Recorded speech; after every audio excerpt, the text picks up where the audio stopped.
warahmatullahi wabarakatuh, Bu. Apa Ya. kabar? Selamat pagi. Waalaikumsalam. Alhamdulillah sehat. Bagaimana Bapak? Alhamdulillah. Ini pertemuan kita yang pertama di mata kuliah marketing politik, mungkin Bu. Setelah introduction kemarin ya? Iya, setelah introduksi kemarin, setelah pendahuluan kemarin. Oke. Nah, untuk hari ini kita berdua di sini. Sesinya ya tanya jawab, Bu. Nanti mahasiswa bisa mengikuti. Ada beberapa hal yang ingin saya tanyakan kepada Bu Wiwi sebagai pengampu utama dari mata kuliah marketing politik. Tahun 2020 ini pilkada serentak akan segera dilaksanakan. Ya, betul. Kemudian para kandidat calon partai politik mulai bergerilya ya? Untuk memasarkan diri ke tengah-tengah masyarakat.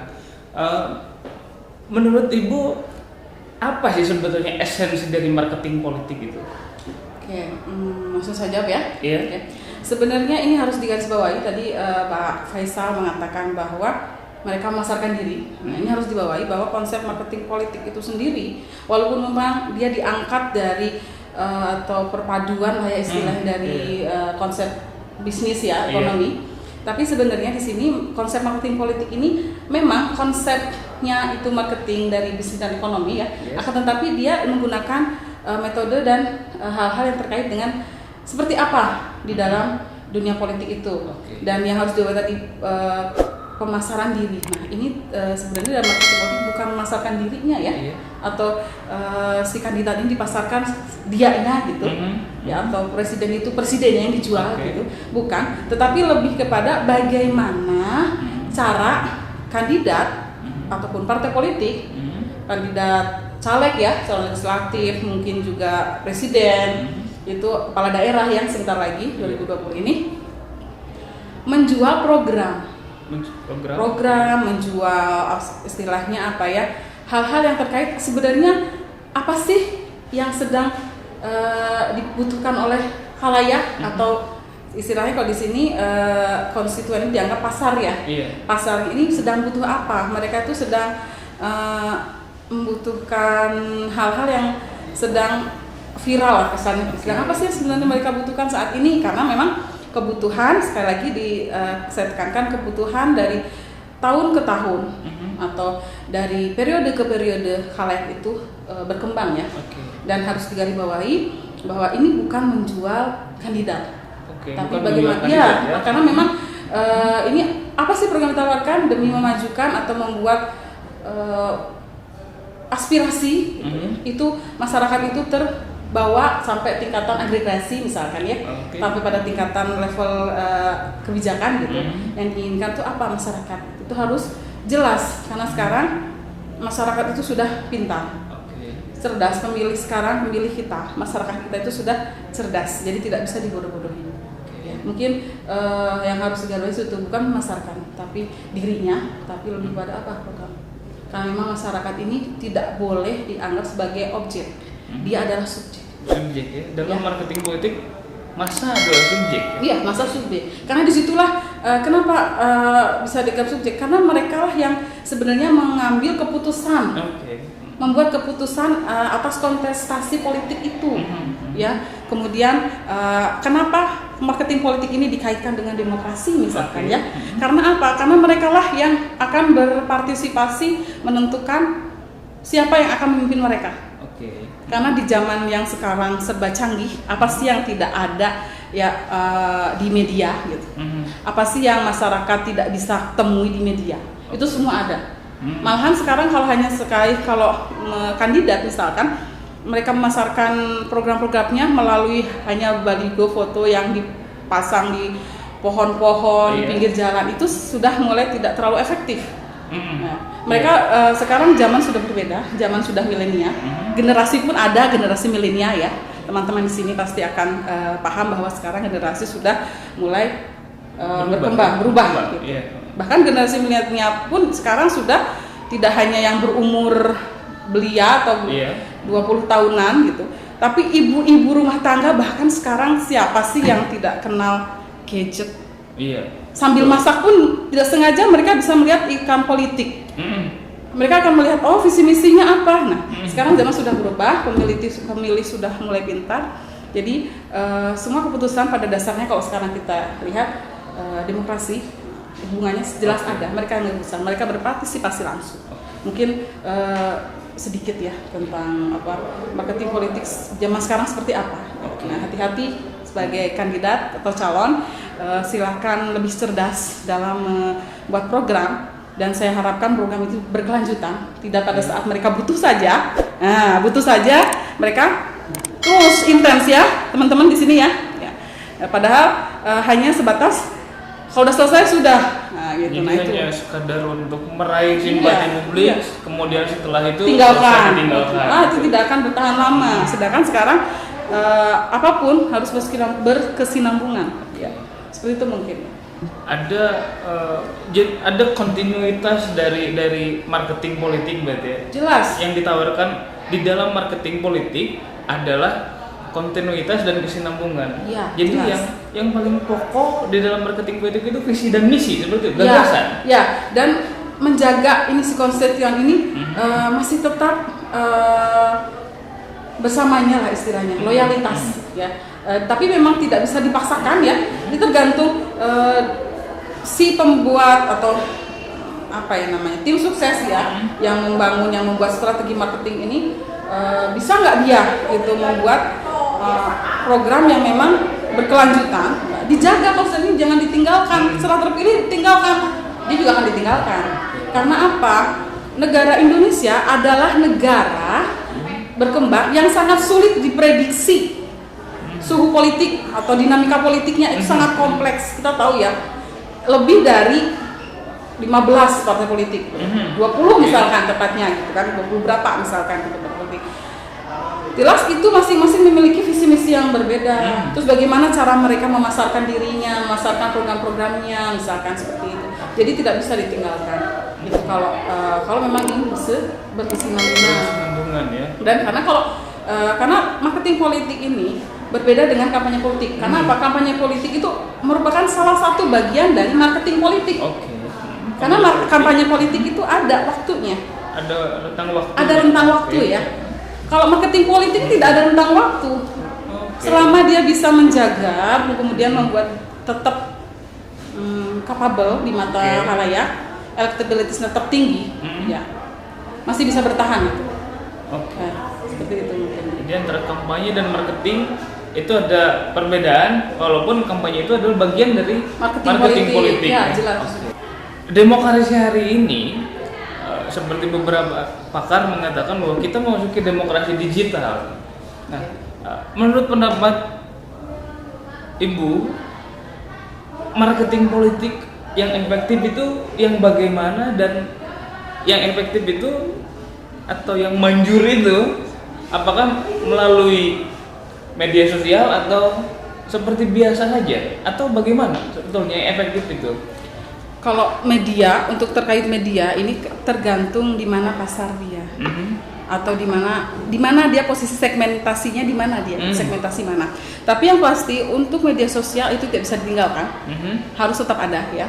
Kemudian kalau untuk yang masih tradisional dengan menempel-nempel di feed sepanjang jalan, misalkan itu oke lah, nggak apa-apa untuk orang yang lewat, itu calon, tapi kan hanya selewat, dia tidak. Makanya kalau seumpamanya memasang baliho atau foto, makanya lebih ditonjolkan fotonya yang besar dengan nama dan apa namanya gelar lah ya, atau tagline yang kecil. Kalau seumpamanya ada yang memasang baliho atau apa di pinggir jalan dengan tulisan yang panjang, itu nggak efektif. Karena orang lewat nggak mungkin gitu kan, sulit untuk dia membaca yang banyak panjang. Akan lebih efektif mungkin lewat media sosial, baik itu mungkin sekarang kan ada Instagram kan, ada Facebook, ada WhatsApp misalkan, dan lain-lain lah yang media sosial lainnya itu bisa dimanfaatkan. Tapi tidak bisa tinggalkan itu. Atau mungkin kalau yang pasarannya orang misalkan generasi yang sudah ada usianya, misalkan mereka terbiasa membaca koran, ya lewat koran juga bisa itu, lewat media cetak ya, itu bisa dilakukan. Kemudian menurut Prof. Firmansyah sebenarnya ada 4P bauran politik ya. Ini kita dalam mempromosikan program-program kandidat ini ya, kita harus memperhitungkan yang pertama itu pasti produk. Ya, produk itu bagaimana platform partainya, kemudian seperti rekam jejaknya seperti apa, kemudian apa yang sudah pernah diperbuat, kemudian dia mengusung siapa, yang diusung ini bagaimana latar belakangnya. Nah, produknya harus jelas. Tapi bukan orangnya yang dipasarkan, tapi produk ini dengan latar belakangnya, dengan jejak rekam. Ya, kalau ada hal-hal yang terkait apa sih yang pernah dia lakukan, makanya dalam produk ini sering banyak orang melakukan pencitraan di sinilah gitu. Betul. Seperti apa citra mereka yang dibangun gitu kan. Itu jelas produk. Kemudian kita juga harus memperhitungkan juga terhadap bagaimana cara berpromosi. Ya, promosinya seperti apa? 4P kan, tadi produk, promosi. Kemudian yang ketiga ada price, harga. Nah, atau harga di sini tidak hanya bersifat ekonomis, tapi juga psikologis. Seperti apa tagline atau image mereka terbentuk itu dengan harga berapa, dalam arti psikologis terbentuk di benak khalayak. Oh, ini orangnya seperti apa, psikologis kena gitu. Nah, itu. Tapi dengan sebisa mungkin hargai atau harga apa ya, biaya yang tidak biasanya biaya yang dikeluarkan untuk psikologis ini tidak walaupun tidak makan banyak biaya, akan tetapi inilah yang akan sulit ya, kita harus kena dulu lah ke orang. Oh, dia kalau semuanya dia mengenakan baju warna putih, dia tuh terkesan suci atau seperti apa. Nah, saat itu apakah biaya yang dikeluarkan itu sebanding dengan pembentukan image-nya melalui promosi jelas ya, tapi kan kita harus memperhitungkan persoalan biaya juga. Kemudian yang terakhir place atau tempat. Nah, ini orang ini diterima di mana gitu. Tidak mungkin kan misalkan dia ditolak di tempat A gitu kan. Dia memaksakan diri untuk tetap ke tempat A gitu. Tidak mungkin. Tapi tidak menutup kemungkinan si aktor atau calon ini menyerah, jangan menyerah. Tapi mungkin dia akan tetap punya segmen sendiri, pasarnya atau tempatnya sendiri di A atau di A misalkan. B tidak tersentuh, dia mau tidak mau, karena di dalam pendekatan politik itu ada influencer yang atau dalam hal ini kan ada push marketing, pace marketing dan pull marketing ya. Firmansyah ini pendekatan ini oleh Atman Nursal ini ya di bukunya. Yang pace marketing bagian pengaruh. Nah, dia akan menggunakan, mungkin dia di tempat B ini punya kenalan siapa gitu kan. Ya, bisa digunakan ya teman-teman ya. Bisa digunakan. Di tempat B ini ada saya punya tetangga atau siapa, dia berpengaruh di situ. Gunakan dia untuk pendekatan. Jadi walaupun dia anti di tempat ini, tidak diterima secara langsung, dia tidak menutup kemungkinan untuk dia menyerah begitu saja, tidak ya. Jadi banyak sekali cara yang dia bisa berbuat, misalkan dilakukan terkait biar psikologis tadi juga kan perlu juga dengan membangun image ya. Nah, makanya sering kandidat gitu atau kandidat calon, baik itu caleg ya, caleg pasti ya, otomatis caleg karena caleg kan banyak saingannya tuh yang banyak sekali, otomatis dia akan harus kena nih ongkos psikologisnya, harus kena bahwa si calon ini harus ngena di pikiran khalayak dengan cara misalkan jangan merasa baju saya banyak mahal, saya harus gonta-ganti ke sana kemari gitu ya. Nah, itu malah tidak terlalu efektif menurut saya. Nah, kalau bisa mungkin dia stok lah baju 2 lusin misalkan warna putih atau warna hijau semua. Jadi kemana-mana pakai baju gitu. Nah, terus di fotonya juga dia pakai baju itu, misalkan ini hanya sebatas apa ya? Itu kan membangun bahwa warna ini orangnya apa? Identik dengan calon tersebut atau orang tersebut. Ya, jadi orang si konstituen itu tidak akan kesulitan gitu loh. Dia akan lebih langsung kena ya gitu kan.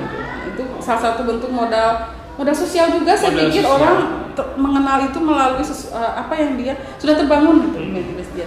Tapi begini Bu, kerap kali publik itu lebih ingat kesalahan-kesalahan kandidat atau partai politik tertentu. Misalkan kita ingat bahwa dulu ada partai penguasa di mana beberapa anggotanya terlibat kasus korupsi. Kemudian ketika pemilu dilaksanakan, partai tersebut kalah karena publik lebih mengingat korupsinya daripada kebaikannya. Bagaimana Ibu memandang fenomena itu? Karena kalau fenomena itu memang seperti halnya pepatah ya, mengatakan bahwa karena nilai setitik gitu kan, rusak susu sebelanga gitu kan. Kesalahan sedikit menempel di dalam kebaikan yang begitu banyak gitu kan, rusak gitu. Nah, itu istilah seperti itu.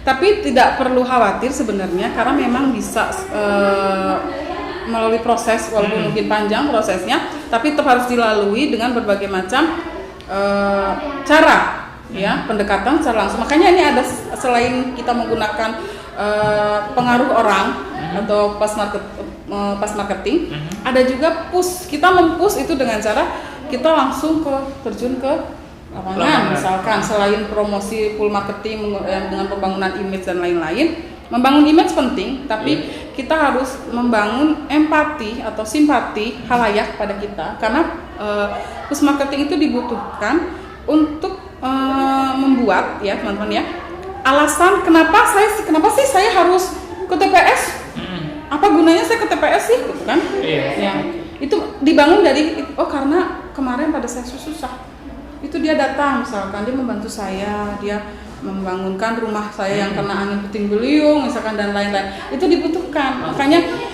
gini, image yang dibentuk media itu terkadang kita kenal kampanye ya, kampanye politik. Betul. Ada kampanye hitam, black campaign, siapa tahu itu sedang black campaign-nya siapa misalkan. Karena kan dia tidak tahu betul kita seperti apa ya, tidak tahu kita seperti apa, sehingga dia tidak milih. Nah, itu jangan dijauhi, kita dekati. Kalau kita kenal langsung, kita terkadang berprasangka ya, berprasangka dengan sosok atau orang tertentu. Pada saat kita ketemu gini, orangnya enak kok, orangnya baik, itu juga bisa membuat si prasangka itu berkurang minimal gitu. Ini bisa dilakukan dengan cara itu, marketing langsung kita membangun empati atau simpati halayak ya. Ada lagi fenomena yang lain yang sepertinya sulit untuk dilepaskan dari demokrasi, dari pemilu, money politics. Apakah money politics itu bagian dari marketing politik atau bagaimana? Nah, ini yang salah sebenarnya. Kesalahannya gini, saya bilang halayak atau konstituen atau pasar kita atau subjek kita ini yang akan akhirnya menentukan. Nah, dia sebenarnya pembuat kebijakan loh di awal ya, sebelum pemerintah atau sebelum DPR atau DPRD membuat kebijakan ya, sebenarnya mereka itu dipengaruhi atau ditentukan atau yang membuat kebijakan awal itu halayak, karena halayak itu subjek, mereka sudah pintar. Ya, mereka pintar. Dan memang kalau dalam undang-undang mengenai politik itu memang tidak boleh ya, tidak boleh dan lain-lain lah, atau lah alasan segala macam. Tapi itu sampai selama tidak ada yang banyak ditindaklanjuti. Kalaupun ada temuan misalkan ya, ada temuan karena memang ternyata belum memenuhi syarat untuk ditindaklanjuti misalkan gitu ya. Dan lagi karena pemilih kita sudah pintar, sekali saya bilang pemilih kita itu sudah pintar. Jadi mereka bisa sah saja ambil uangnya, jangan pilih orangnya. Betul. Mereka melakukan itu, uangnya butuh. Tapi kan tidak mungkin saya mengorbankan 5 tahun, saya hanya uang 100.000 dikali di segala macam 5 tahun, sehari nggak sampai 100 perak.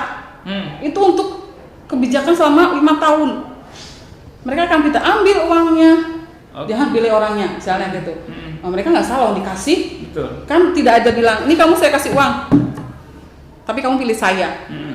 Nggak ada seperti itu. Jadi kan mereka, ini mereka nyumbang karena mereka, anggap aja mereka sedang menyumbang karena mereka mau nyalon ya, dia sedang menyumbang saja karena dianggap baik, tapi tetap pilihan ada di tangan halayak. Kalau masalah ada temuan, ternyata temuan itu tidak memenuhi syarat untuk bisa ditindaklanjuti, ya itu kan balik lagi ke yang berwajib ya, masalah itu dari Bawaslu atau Panwaslu terlebih dahulu, kemudian naik ke tingkat yang lebih tinggi dan lain-lain, pelaporan seperti itu. Terakhir mungkin, bagaimana saran atau bagaimana pandangan Ibu terkait dengan marketing politik di dalam setiap kontestasi pemilu baik itu di Indonesia maupun di kota kabupaten Tasikmalaya sendiri? Kalau terakhir dari saya, jaga konstituen kalian ya, yang sedang, apalagi kalau anggota dewan DPRD itu tidak ada batas waktu berapa kali mereka ya. Kalau presiden kepala daerah mungkin 2 kali selesai, walaupun mungkin bisa dilanjutkan oleh istri, anak, ya. Kita selama itu masih memenuhi persyaratan nggak masalah sebenarnya. Kalau ada istilahnya dinasti politik dan lain-lain, kalau memang dinasti itu memenuhi persyaratan untuk memimpin, maksudnya dia dipilih, rakyatnya masih mau, kemudian memang dia memakmurkan, sebenarnya nggak perlu dikasih label dinasti sebenarnya gitu ya, kalau memang keinginan rakyat kok gitu kan. Dan mereka memenuhi syarat untuk menjadi pemimpin ya. Nah itu. Kemudian sama DPR juga jangan menganggap kalau udah pemimpin sudah kalian melupakan konstituen yang sudah memilih kalian. Gitu. Kalau ingat mereka harus dijaga, memang harus amanah. Betul. Karena memang tidak mungkin mereka akan memilih lagi. Betul. Yang dijaga itu ya, mereka dijaga terus. Karena marketing politik itu tidak berakhir walaupun kalian sudah menjabat. Betul. Itu akan berlangsung karena berbeda dengan kampanye politik. Kampanye politik ada waktunya. Marketing politik itu tidak ada waktunya. Tidak ada batas waktu. Jaga itu saja. Mungkin. Oke. Terima kasih Bu Wiwi atas waktu dan perbincangan kita yang menarik ini sebetulnya. Demikian perbincangan saya dengan Bu Wiwi Widya Astuti sebagai dosen mata kuliah marketing politik. Terima kasih atas perhatiannya. Sampai ketemu lagi di mata kuliah selanjutnya. Assalamualaikum warahmatullahi wabarakatuh.